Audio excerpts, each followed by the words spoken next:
नमस्कार विद्यार्थी मित्रांनो, स्टडी MPSC या यूट्यूब चॅनलमध्ये आपलं पुन्हा एकदा सहर्ष स्वागत. विद्यार्थी मित्रांनो, आपण महाराष्ट्र भूगोलामधील प्राकृतिक भूगोलाचा उपघटक असणाऱ्या नदी प्रणाली आपण पाहत आहोत. आज आपण तापी नदी ही महत्त्वाची नदी आपण महाराष्ट्र संदर्भात कव्हर करणार आहोत. जेव्हा आपण भारताचा भूगोल पाहणार आहोत तेव्हा ती डिटेल्समध्ये भारताच्या संदर्भातील ती डिटेल्समध्ये पाहणार आहोत. तापी नदी पाहताना महाराष्ट्रातील तिची लांबी किती, त्याचप्रमाणे क्षेत्रफळ किती व्यापलेलं आहे, त्याचप्रमाणे त्याच्या उपनद्या कोणकोणत्या आहेत आणि कुठे येऊन तिला मिळतात उपनदीला, ते कव्हर करणार आहोत या लेक्चरमध्ये. या अगोदर आपण भीमा नदी, कृष्णा नदी आणि कोकणातल्या नद्याची लेक्चर अपलोड केलेले आहेत. जर तुम्ही ते पाहिले नसेल ते पाहून घ्या. त्याची लिंक तुम्हाला डिस्क्रिप्शन बॉक्समध्ये तसेच आय बटनमध्ये उपलब्ध होईल. लेक्चर सुरू करण्या अगोदर जर तुम्ही चॅनलला नवीन असाल तर सबस्क्राईब नावाचं जे बटन दिसते लाल, त्याला क्लिक करा आणि शेजारी बेल आयकॉन प्रेस करून नोटिफिकेशन ऑल करा, जेणेकरून अशाच प्रकारचे लेक्चरचे अपडेट तुम्हाला त्वरित मिळेल. तापी नदी, तिचा उगम मध्य प्रदेश राज्यामधील बैतूल जिल्ह्यातील मुलताई या ठिकाणी होतो. हे मुलताई हे ठिकाण सातपुडा रेंजमधील आहे, त्यामुळे उगम आहे तो मुलताई, बैतूल जिल्हा, मध्य प्रदेश. ओके.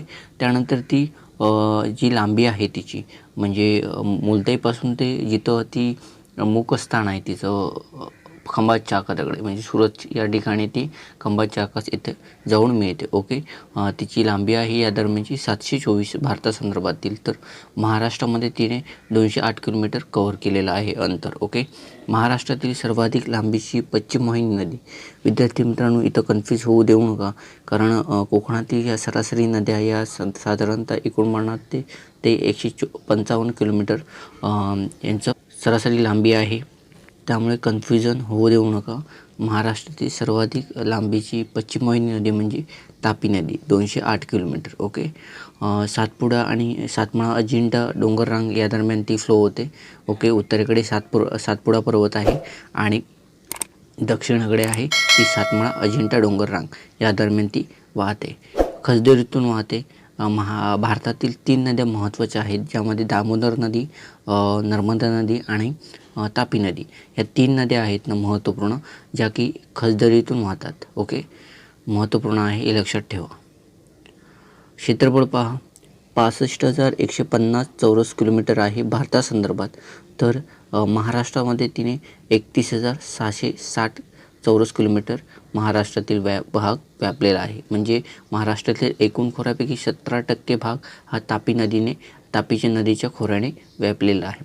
साधारणपणे ह्या नदीच्या पाणलोट क्षेत्रात कोणकोणत्या जिल्ह्यांचा महाराष्ट्रातील समावेश होतो. ओके. अमरावती असेल, अकोला, वाशिम, बुलढाणा, जळगाव, धुळे, नंदुरबार, काही अंशी नाशिक इत्यादी जिल्ह्यांचा समावेश या नदीच्या पाणलोट क्षेत्रात येतो. ओके. जेव्हा ती अमरावती म्हणजे मध्य प्रदेशमधून उगम पाहून ती पूर्वेकडून पश्चिमेकडे वाहू लागते, तेव्हा ती अमरावती येथे फर्स्ट टाईम एंटर करते महाराष्ट्रामध्ये, आणि त्यानंतर परत ती मध्य प्रदेश, आणि त्यानंतर मग बऱ्हाणपूर खिंडीतून ही नदी जळगाव जिल्ह्यात प्रवेश करते. तुम्हाला विचारला जाऊ शकतो प्रश्न की जेव्हा नदी महाराष्ट्रात जळगावमध्ये प्रवेश करताना कोणत्या खिंडीतून ती प्रवेश करून जळगावात प्रवेश करते. ओके. तर बऱ्हाणपूर खिंडी. ओके. महाराष्ट्रातील प्रवाह मार्ग बघा, कोणकोणत्या जिल्ह्यामधून ती जाते. फर्स्ट टाईम अमरावती, त्यानंतर ती परत मध्य प्रदेश, त्यानंतर जळगाव, धुळे आणि नंदुरबार. महाराष्ट्रातील कोणकोणत्या जिल्ह्यामध्ये ती जाते, तर अमरावती, जळगाव, धुळे आणि नंदुरबार. तापी नदीच्या महत्त्वाच्या अशा उपनद्या आहेत ज्या डाव्या तीरावरून येऊन मिळतात. त्या कोणकोणत्या, त्यामध्ये कापरा, सेपणा, गाडगी यासारख्या अमरावतीमध्ये जिल्ह्यामध्ये येऊन मिळणाऱ्या, पूर्णा, वाधूर, गिरणा, बोरी, पांजरा, बुराई या जळगाव, धुळे, नंदुरबार या जिल्ह्यामध्ये येऊन मिळणाऱ्या महत्त्वाच्या अशा डाव्या तीरावरून येणाऱ्या नद्या आहेत. ओके. उपनद्या उजव्या तीरावरून येऊन मिळणाऱ्या ज्या नद्या आहेत त्यामध्ये भोर, गुळी, मुलेश्वर, अणेर, अरुणावती, गोमती, नंदावान महत्त्वपूर्ण अशा नद्या उजव्या तीरावरून येऊन मिळतात. ओके. पूर्णा नदी सातपुडा पर्वताचा भाग असणाऱ्या गाविलगिरी टेकड्यामध्ये अमरावती जिल्ह्यात पूर्णा नदीचा उगम होतो. पूर्णा नदी 2 आहेत महाराष्ट्रामध्ये. एक पूर्णा नदी जी तापी नदीची उपनदी आहे, आणि दुसरी ओळखली जाते दक्षिण पूर्णा, जी गोदावरी नदीची उपनदी आहे. ओके. प्रवाहमार्ग पहा, अमरावती, त्यानंतर अकोला, अकोल्यानंतर बुलढाणा, बुलढाण्यानंतर जळगाव जिल्ह्यात गेल्यानंतर ती सांगदेव येथे तापी नदीला येऊन मिळते. महत्त्वपूर्ण आहे. पूर्णा नदीच्या या दक्षिणेकडून येऊन मिळणाऱ्या महत्त्वाच्या अशा नद्या कोणकोणत्या? काटेपूर्णा, मोरणा, माण, उमा या महत्त्वपूर्ण अकोला जिल्ह्यातील, तर नळगंगा, विश्वगंगा, ज्ञानगंगा या बुलढाणा जिल्ह्यातील पूर्णा नदीच्या दक्षिणेकडून येऊन मिळणाऱ्या महत्त्वाच्या नद्या आहेत. तर उत्तरेकडून पहा, चंद्रभागा, भुलेश्वरी ही अमरावती जिल्ह्यातून, तर शहानूर, नंदवाण यासारख्या नद्या अकोला जिल्ह्यातून उत्तरेकडून येऊन मिळतात.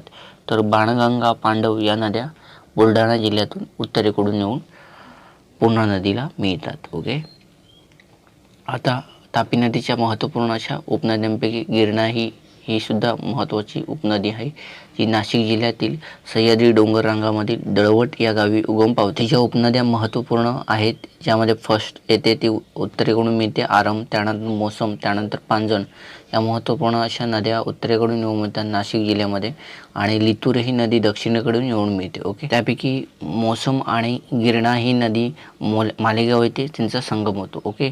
मोसम नदी गिरणा नदीला येऊन मालेगाव येथे मिळते. ओके. पांझरा नदी धुळे जिल्ह्यात धानोरच्या डोंगरात उगम पावणारी महत्त्वपूर्ण अशी तापी नदीची उपनदी आहे.